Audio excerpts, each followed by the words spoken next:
Hello mga kaprobinsya! For today's video ay magluluto kami ng ginataang talbos ng gabi para hapunan. At syempre ayan na yung mga recados namin at sinimula na ng partner ko kung ano ang dapat gawin. At ayan nga, nagsinunod yung anak ko, diba? Charis lang.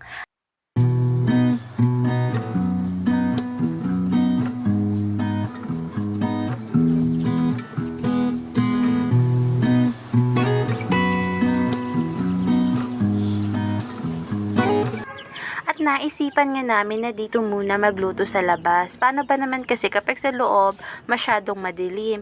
5 PM na. So nag-start na kaming magluto. At ayan, nilagay na namin ang aming talbos ng gabi.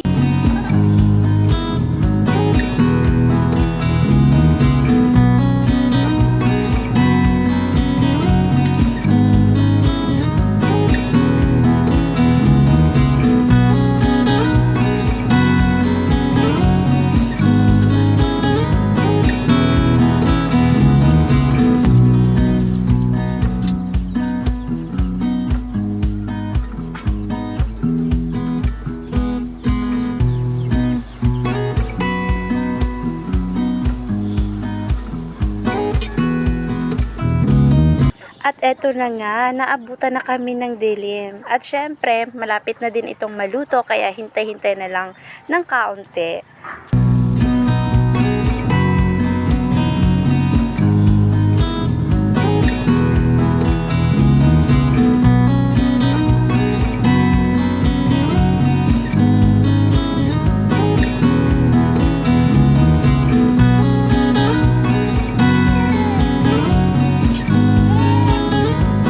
At eto na, linagyan namin ng sili para mas masarap.